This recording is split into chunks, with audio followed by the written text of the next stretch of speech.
Queridos, nós vamos refletir um pouquinho hoje sobre a questão da fé. Eu acho que a gente tem visto hoje cada vez mais, a gente vai entrar no lugar, o pessoal põe aquele medidor de temperatura, né?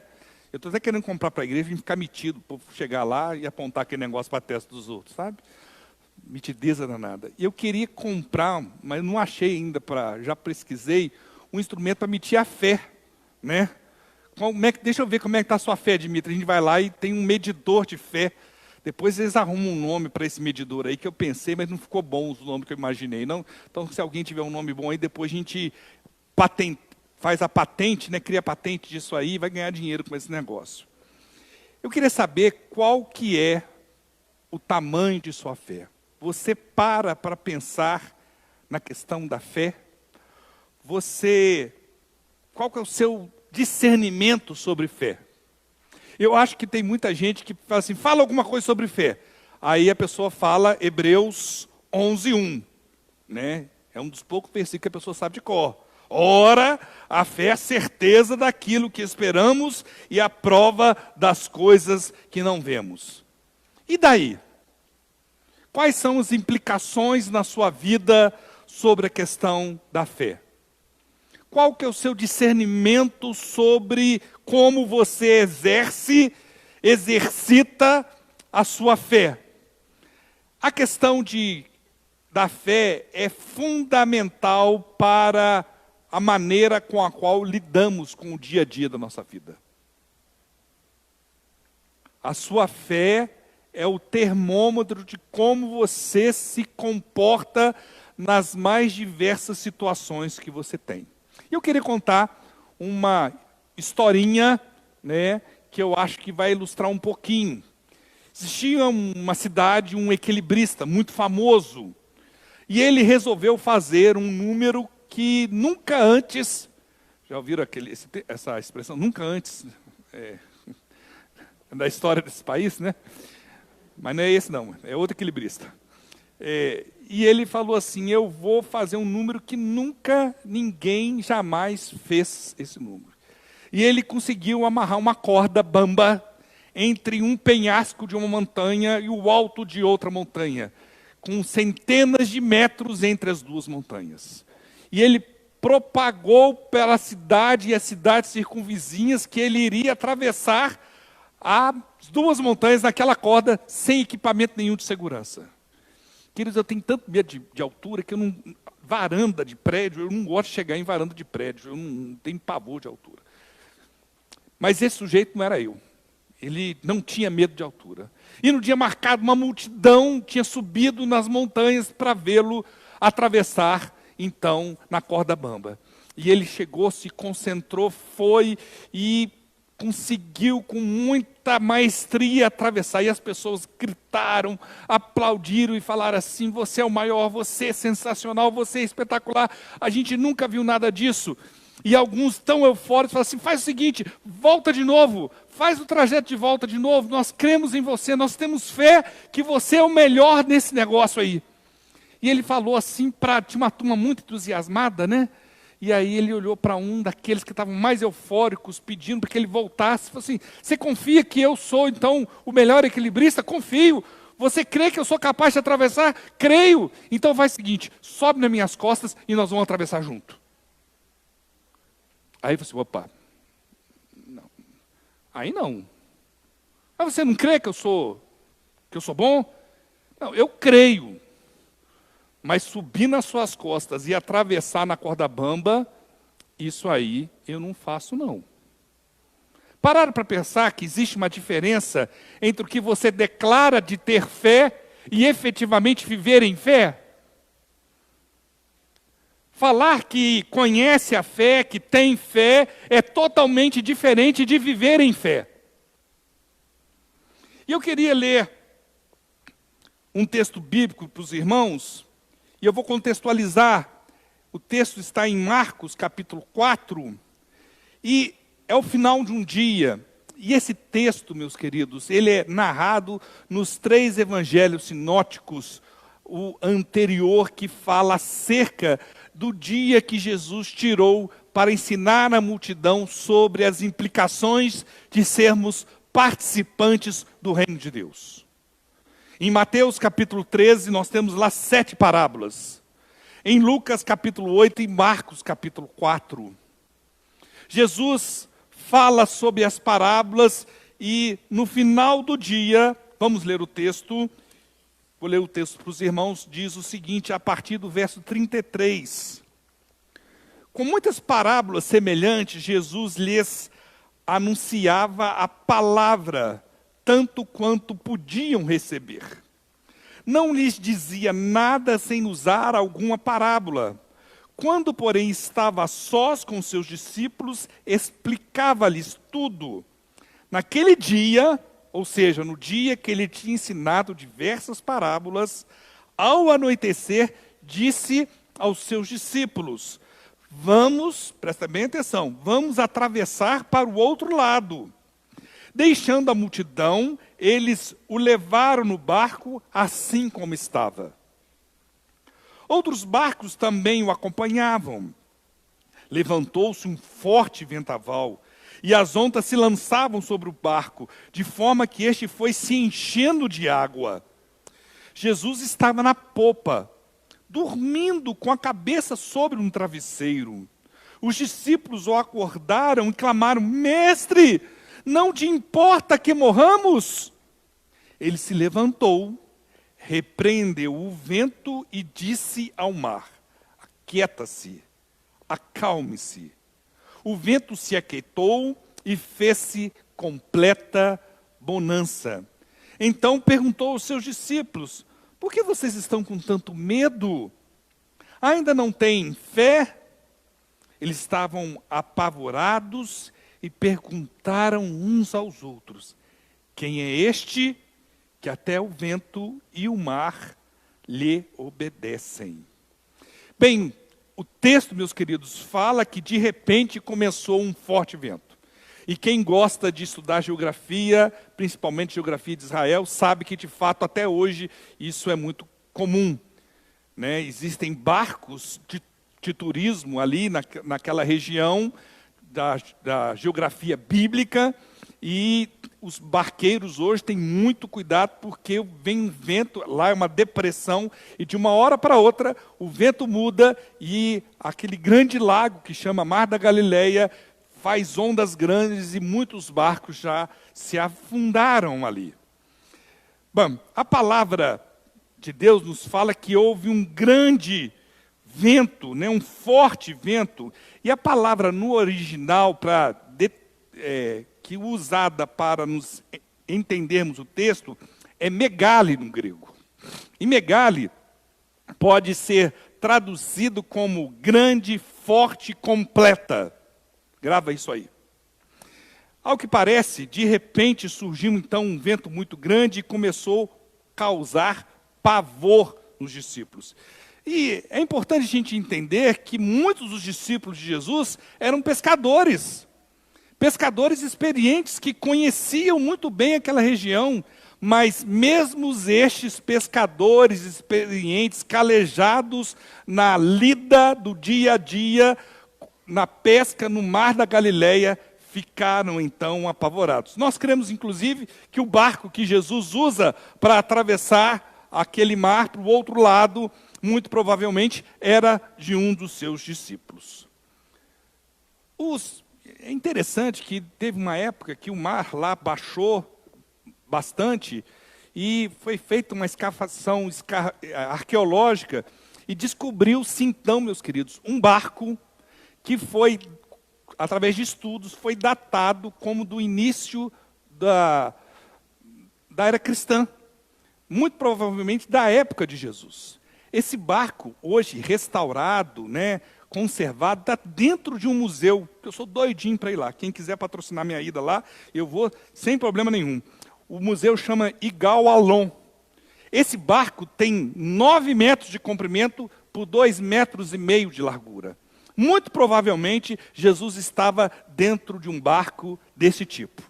9 metros por 2,5 metros. Então a gente consegue entender porque a polpa, que é a parte traseira, cabia Jesus com um travesseiro dormindo sossegado.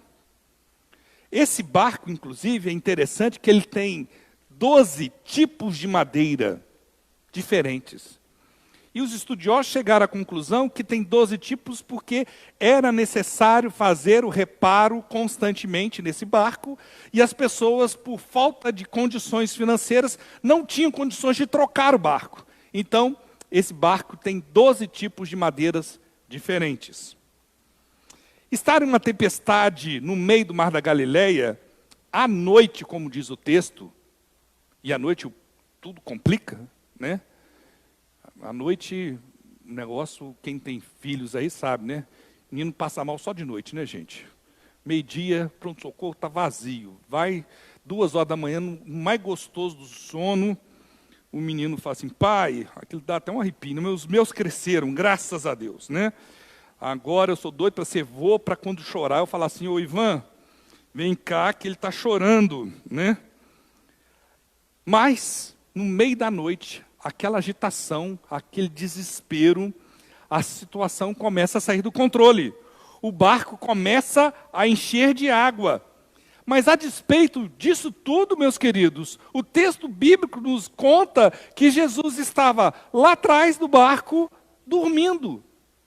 Eu creio que Jesus, depois de ter ensinado o dia inteiro aquelas pessoas, a população, a multidão que estava cercando Jesus ali, ensinando as parábolas, falando acerca do reino de Deus, estava muito cansado, atendeu todas as pessoas, ele estava cansado, e ele deve ter, antes de dormido, ele deve ter recitado Salmo 4, verso 8. Diz o seguinte, em paz me deito e logo adormeço, pois só tu, Senhor, me fazes viver em segurança. Quantas vezes eu repeti esse versículo no culto doméstico lá em casa? Não sei quantas vezes. Mas eu creio que Jesus deve ter pensado nesse versículo e dormiu tranquilo. Os discípulos, no meio daquela confusão, não vendo outra situação, viram que Jesus estava dormindo, mas o barco estava começando a encher de água. Eles falaram assim, mestre, não te importa que morramos? E acordaram Jesus meio desesperado. Eles perceberam então, sem entender direito o que estava acontecendo, Jesus se levantando, repreendendo o vento e mandando que o mar se acalmasse. E aí, meus irmãos, o texto bíblico nos diz que se fez completa bonança. Mas olha o que Marcos fez e muitas vezes, numa leitura superficial, a gente não consegue perceber. A palavra completa usada por Marcos é megale também. Ou seja, o que Marcos está falando que, da mesma forma que havia um megale, um forte, grande, completo vento que fez aquela bagunça, Jesus proporcionou uma forte, completa, grande bonança imediatamente a partir da sua autoridade. E os discípulos ficaram assim sem entender. Eu fico me perguntando, meus irmãos, será que Jesus não sabia que haveria aquela tempestade? Será que foi ele que ordenou porque queria ensinar aos seus discípulos algo que ela ocorresse? Porque os discípulos precisariam passar por uma situação daquela. A primeira lição que aprendemos ao ler o texto é que aqueles discípulos não tinham fé. Jesus, depois que repreende o vento e o mar e se faz completa bonança, olha para os seus discípulos e fala assim, olha, vocês ainda não têm fé? O que está acontecendo? A fé de vocês é pequena ou vocês ainda não a possuem? Jesus for aquele que ordenara aos seus discípulos, falando assim, vamos atravessar para o outro lado. A ideia de entrar num barco à noite para atravessar o mar da Galileia não foi de nenhum dos discípulos, fora de Jesus.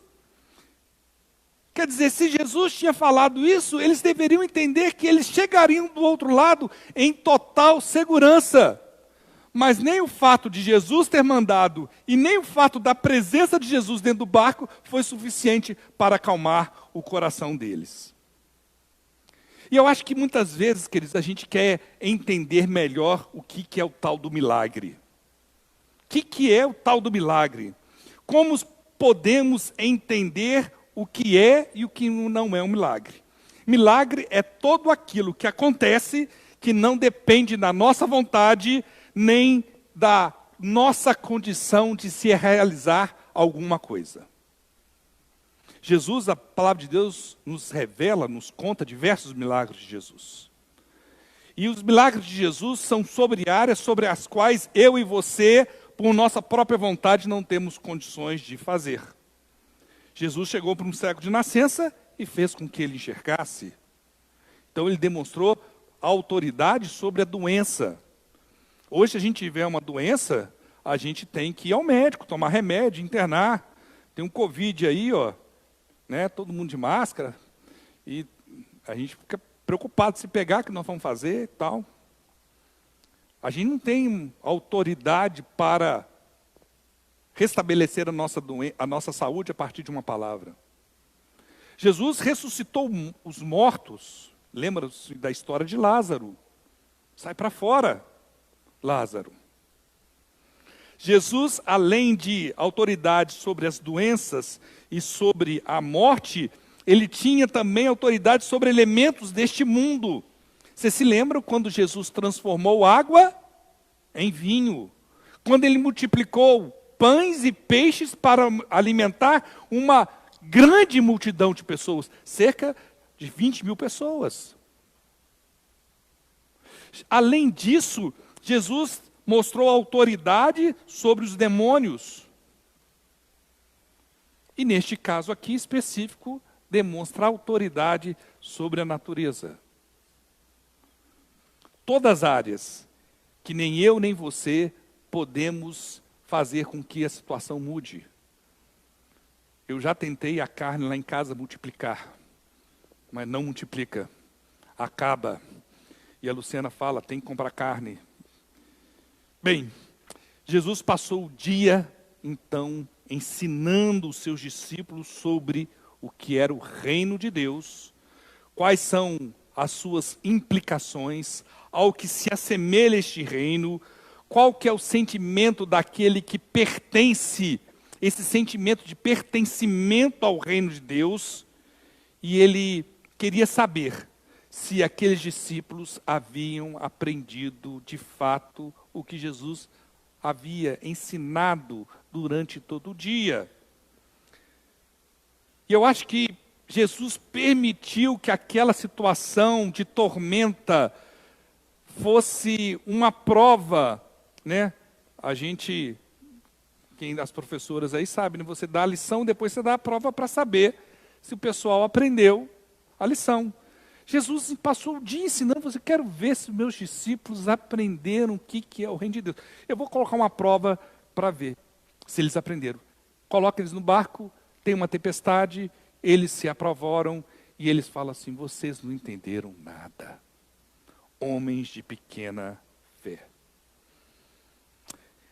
A frase que nos chama a atenção é o desespero daqueles discípulos, mesmo sabendo que Jesus é quem havia mandado ele entrar no barco, que Jesus fala assim, nós vamos para o outro lado, a presença de Jesus ali marcante, dormindo confortavelmente num travesseiro, creio que com pluma de ganso, não era qualquer travesseiro, um travesseiro chique, e eles olham para Jesus e falam assim, mestre, não te importa que morramos?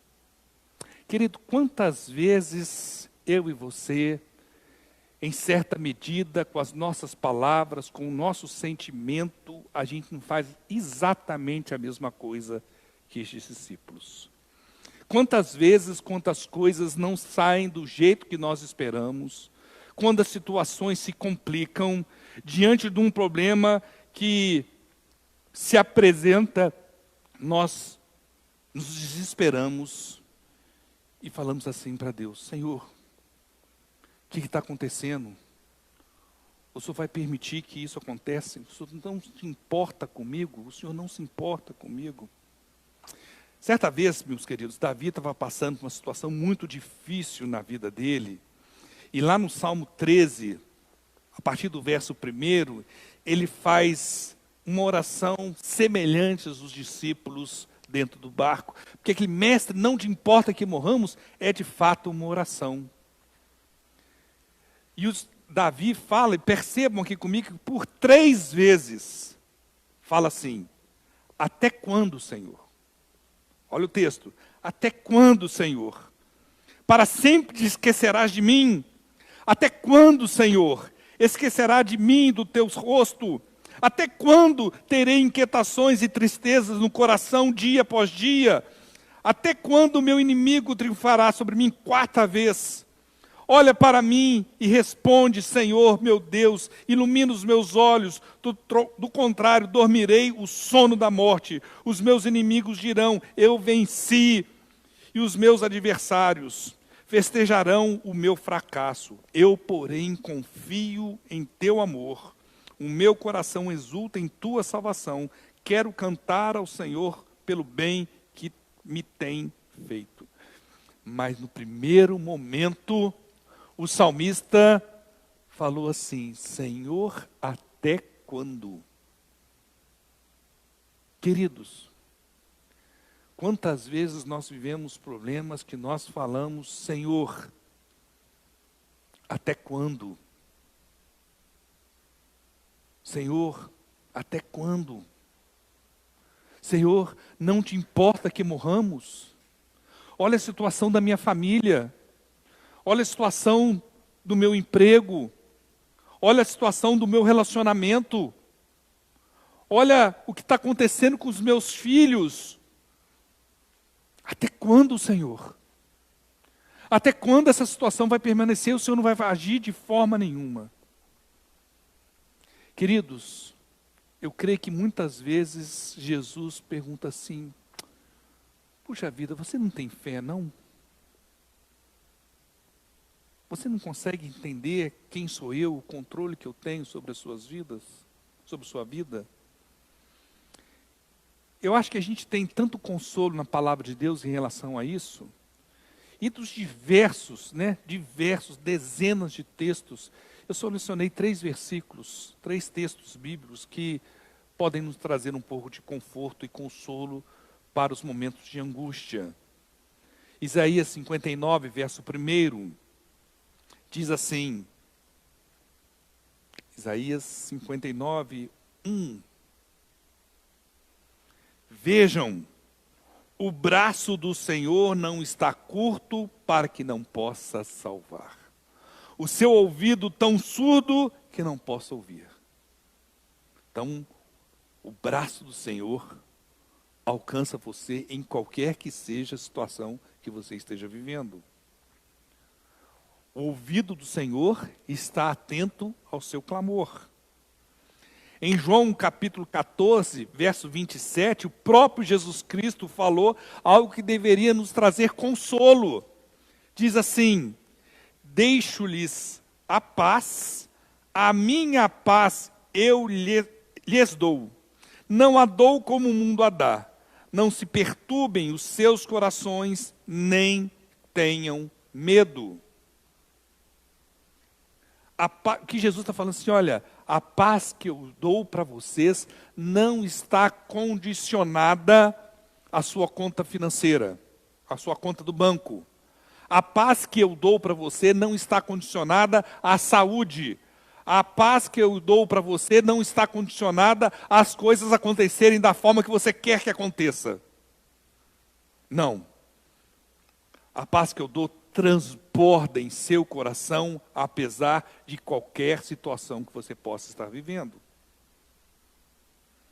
E o salmista, no Salmo 91, verso 1 e 2, num dos salmos que eu sou apaixonado, diz assim: aquele que habita no abrigo do Altíssimo e descansa à sombra do Todo-Poderoso, pode dizer ao Senhor: tu és o meu refúgio e a minha fortaleza, o meu Deus em quem confio. Mas eu te pergunto, querido, com toda a sinceridade do meu coração, com toda a franqueza que existe dentro dessa igreja, você conhece esse texto? Você, quando tem um momento de dificuldade, vem à sua memória este texto, ou vem a oração dos discípulos? Não te importa que morramos. Será que estamos nos alimentando suficientemente da palavra de Deus para que ela nos dê alicerce e fundamento para que possamos exercitar a nossa fé? Queridos, fé é algo que é necessário ser exercitado no dia a dia. Fé não é palavra. Ora, vive um fundamento das coisas. Isso é uma definição bíblica, linda. Nada contra a definição de Hebreus. Mas fé é algo que é vivido, experimentado no dia a dia, no meio da tempestade, você pode exercitar a sua fé. O apóstolo Paulo, em Romanos 10, verso 17, faz uma declaração que nos faz pensar acerca disso. Ele diz o seguinte: consequentemente, a fé vem por ouvir a mensagem. A fé vem por onde? Ouvir a mensagem. E a mensagem é ouvida mediante o quê? A palavra. Então, meus queridos, se você não conhece, de fato, não passa tempo meditando na palavra de Deus, quem está falando é o apóstolo Paulo. Sua fé é uma fé fraca. É uma fé desnutrida. Eu recordo, meus irmãos, quando os discípulos começaram a entender um pouco mais acerca de Jesus, dos seus ensinamentos, eles falaram lá em Lucas 7, 17, 5. Senhor, aumenta a nossa fé. Qual foi a última vez que você chegou diante de Deus no seu quarto, no secreto com Deus, se ajoelhou diante de Deus e falou: Senhor, aumenta a minha fé, para que eu possa entender a soberana vontade do Senhor nesse momento de dificuldade que eu estou vivendo? Queridos, a falta de fé nos cega, nos incapacita de vermos o cuidado de Deus, mesmo nos momentos mais difíceis de nossa vida. Um cristão sem fé é uma marionete na mão deste mundo. Vive aflito, reclamando, desanimado, sem rumo, perdido na vida. Sem fé não podemos entender o tamanho do cuidado de Deus sobre as nossas vidas. Sem fé não conseguimos perceber que o problema pode ter o tamanho que for, pode ser o megale que for, mas que o cuidado de Deus sobre as nossas vidas é um megale muito maior. O cuidado de Deus sobre as nossas vidas é muito maior do que o problema que você possa estar enfrentando. Querido, o medo natural, ele é extremamente positivo. Impede a gente de fazer bobagem. Não é verdade? A gente, quando é mais novo, tira a carteira, acha que é Ayrton Senna. E a gente faz umas bobagens. E depois a gente vai ficando mais velho, a gente descobre que não é assim. A gente vai ficando mais cauteloso. A gente começa... Você tem que trocar uma lâmpada. Eu tenho tanto medo de alergia, se eu tiver que trocar a lâmpada lá em casa, eu tenho vontade de ligar para o DME e falar assim: desliga a luz da cidade, para não ter risco nenhum de eu tomar choque. Tal pavor que eu tenho de energia elétrica. Esse medo natural, ele é muito bom. Ele previne a gente da gente fazer bobagem. Não é verdade? Mas o medo espiritual, queridos, ele nos paralisa. O medo espiritual faz com que perdamos de vista quem é Deus. O medo espiritual faz com que nós não consigamos entender quem Deus é, o que Ele fez na nossa vida, o que Ele está fazendo, e perdemos completamente o rumo e a noção do que Ele fará sobre as nossas vidas. Esse medo espiritual, meus queridos, destrói a capacidade de caminharmos na direção daquilo que Deus propõe para as nossas vidas, de sermos semelhantes a Cristo Jesus. E deixa eu te falar uma coisa, todos nós, a não ser os meninos aí, jovens, Davizinho, do Douglas, não enfrentou tempestade ainda. Mas eu tenho certeza que o Douglas e a Cíntia já enfrentaram tempestades. Todos nós, em algum momento, estamos atravessando o mar tranquilo. De repente, meus queridos, vem um vento megale, forte, muito grande. As ondas começam a se agitar e você está ali. Quando você se dá conta, as ondas começam a invadir o barquinho da nossa vida e nós vamos assim, o barco vai afundar. Queridos, 3 de setembro de 2002. 3 de setembro de 2002, eu estava trabalhava na Novartis. Saí de casa cedo. Quando eu saio de casa, me sequestram. Passei 5 horas com os sequestradores. 5 horas. Coisa terrível. Colocaram a arma dentro da minha boca. Machucaram o céu da minha boca com a arma. Fizeram dirigir para assaltar os outros. Sou bom nesse negócio aí de descobrir.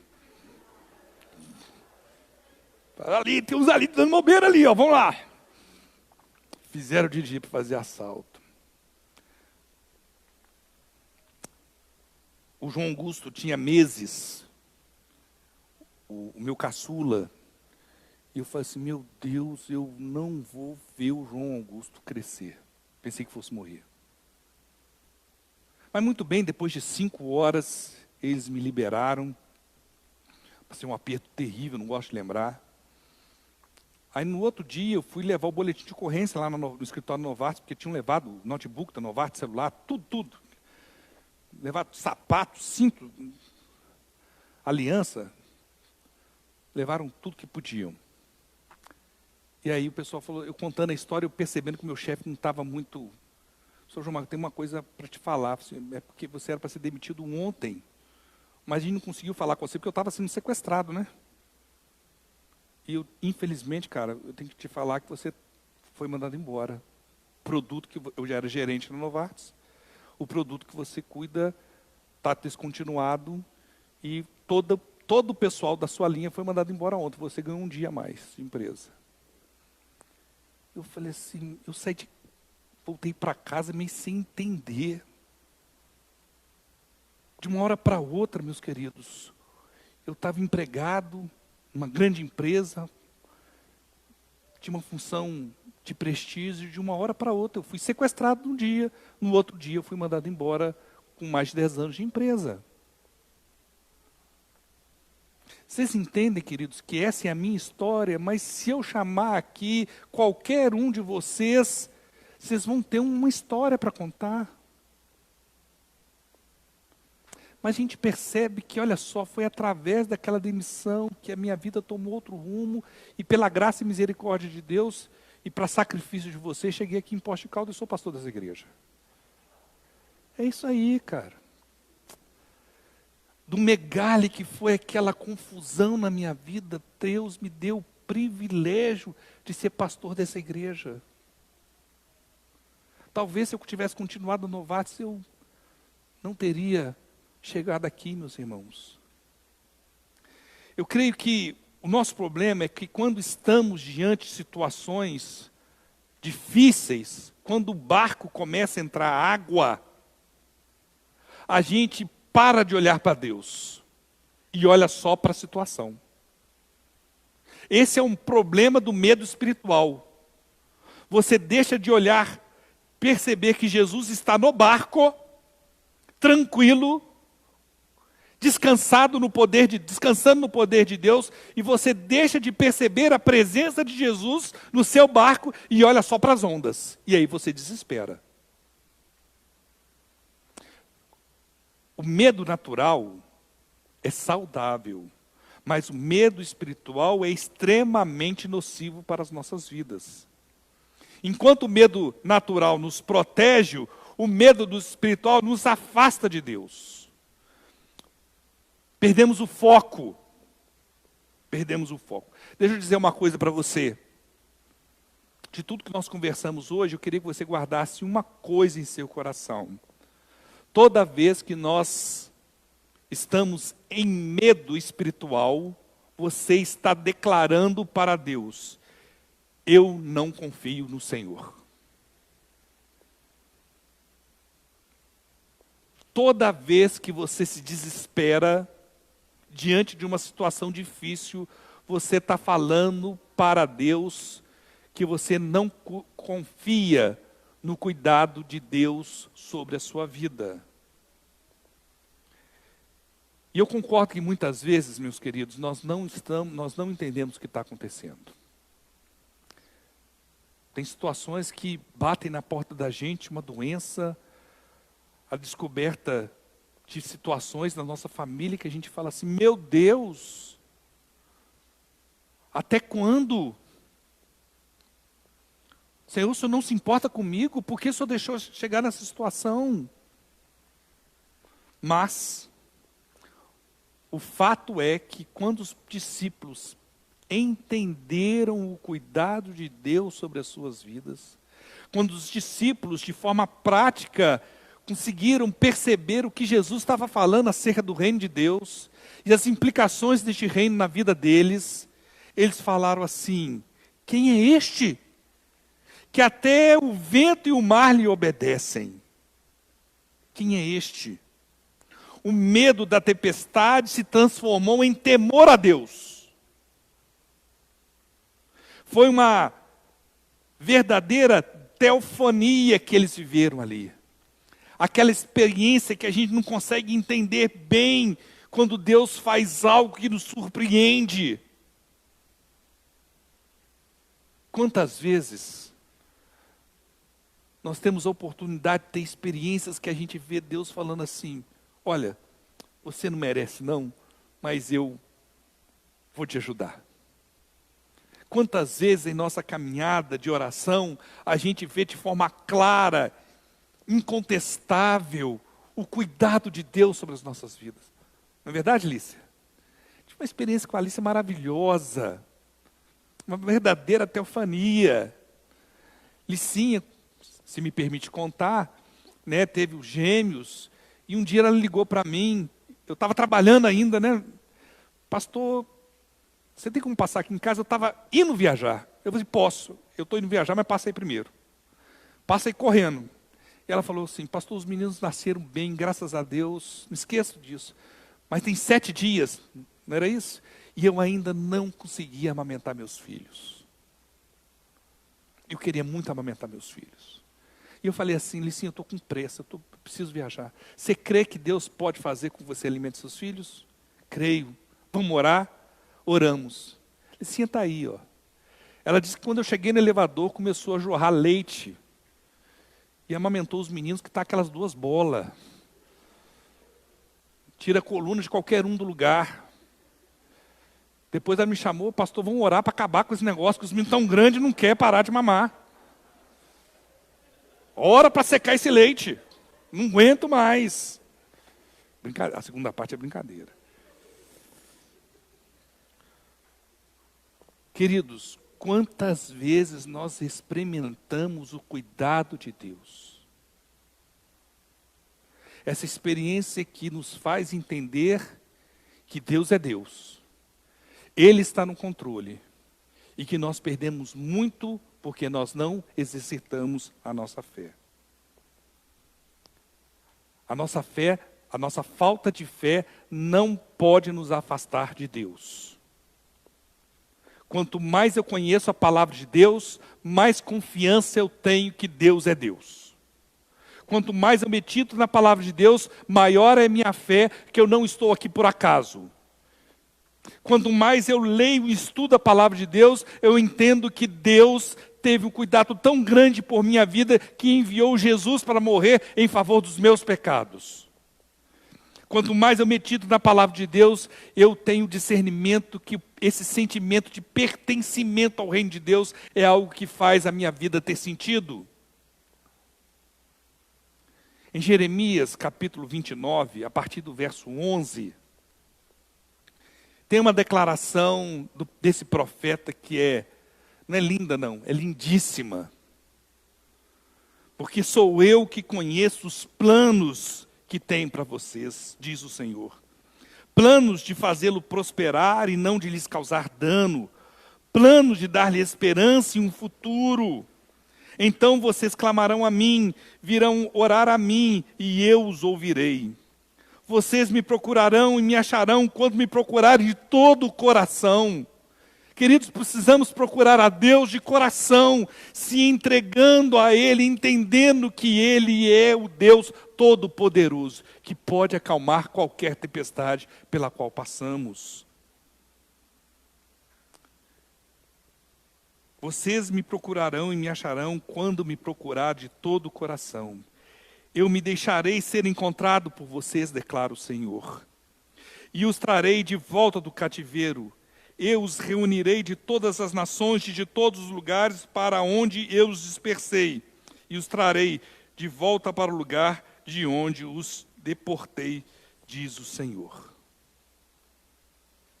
Queridos, o desejo em meu coração para a vida de vocês é que nenhum de nós sejamos cativos dos nossos medos espirituais. Que a gente possa viver entendendo que a nossa vida está debaixo da soberana vontade de Deus. Que nos momentos de dificuldade nos lembremos daquilo que Ele fez, daquilo que Ele está fazendo, e nos apeguemos firmemente daquilo que Ele fará sobre as nossas vidas. Que ao invés de clamarmos, Senhor, até quando, a gente fala assim, Senhor, eu confio no Senhor. Realiza a Tua vontade soberana sobre este problema.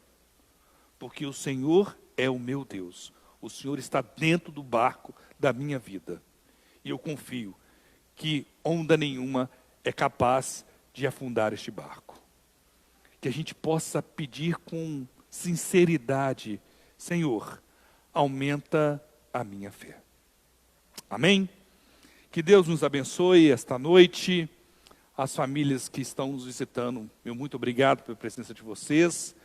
Tem uma pessoa ali que chegou lá atrás. Primeira vez? Deus te abençoe. Como é que é seu nome? Regiane, seja muito bem-vinda, viu? Deus te abençoe. Muito bem. Aos família do meu xará e amigo João Marcos, muito obrigado. Pastor Olímpio, Nalva, obrigado. Pessoal de Campestre, obrigado aos nossos visitantes. Queridos, antes da gente encerrar, eu quero conversar uma coisa bem rápida com vocês. Eu estava conversando com o Ricardo ali no intervalo, no louvor rapidinho com os irmãos, com o Ricardo, perdão. E eu estou muito feliz que nós estamos com quase 100 pessoas aqui hoje. E o decreto municipal permite que a gente tenha 108 pessoas. Então, semana que vem eu quero que vocês me deem trabalho. Se continuar assim, nós vamos dividir o culto em dois cultos. Ok? Porque a gente faz um culto de 5h30, de 5 até 6, 6 e pouca. Aí tem um intervalo para a gente fazer a desinfecção do templo, um outro culto às 7. E aí a gente vai fazer o agendamento, tá? Talvez a gente vai ter que caminhar para isso, porque hoje se chegasse mais alguns aí, era perigoso ficar do lado de fora. Então, vamos pensar sobre isso. Talvez a gente vá dividir os cultos em 2, para que não haja risco nenhum para ninguém, a gente consiga cumprir assim todas as determinações do decreto municipal. Tá ok? Mas por enquanto, eu quero que uns 2 ou 3 atrasados fiquem do lado de fora mesmo, para eles aprender a chegar na hora, e aí a gente pensa nisso. Mas talvez a gente vá caminhar nisso aqui, porque de fato nós estamos no limite da nossa permissão. Queria convidar os irmãos a se colocarem em pé. Vamos orar ao nosso Deus, encerrando o nosso culto.